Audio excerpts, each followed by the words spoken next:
Hi, I'm David Croxton and I'm passionate about wood turning. One of my favorite techniques is basket illusion, and this is a solid piece of wood made to resemble a woven basket. I will show you the steps that I use to make a basket like this.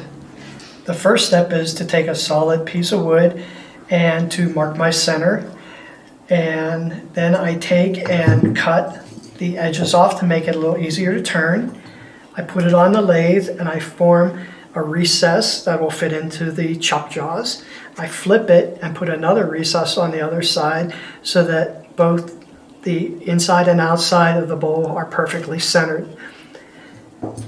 When I put it in a chuck, that recess fits the back of the bowl, and I turn my exterior profile first.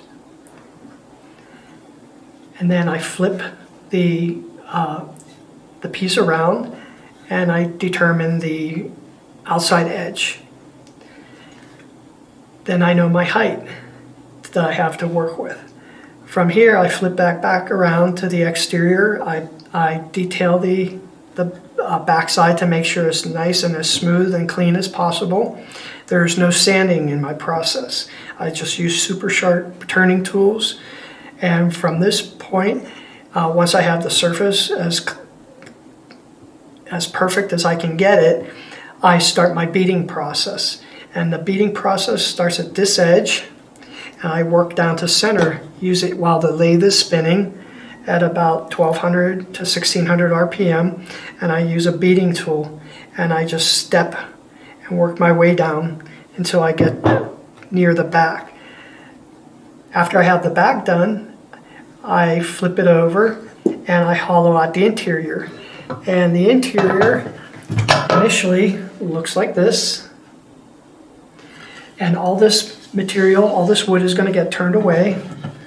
And my goal is to make a uniform thickness to follow the exterior profile and get an interior that is dished out and looks like this after it's done being beaded.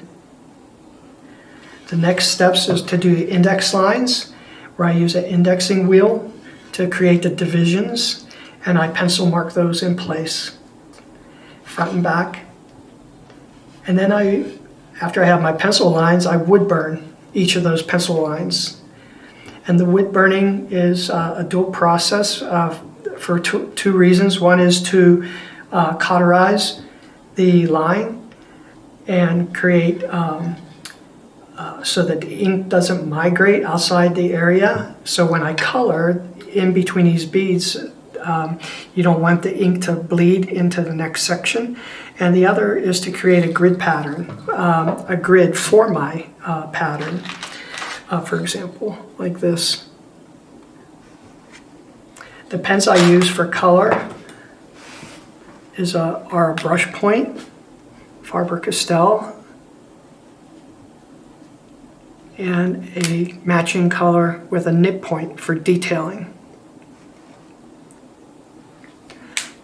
When I color my baskets, I make sure that the design is colored front and back, so that the design in the interior of the basket the backside mirrors the interior. Before I'm finished, I have to find a way of turning off this foot and to make it blend with the rest of the basket. So this goes in this device called a cold jaws, and it holds the bowl securely while I turn this part away, index, bead, and color. And that is, in a nutshell, basket illusion.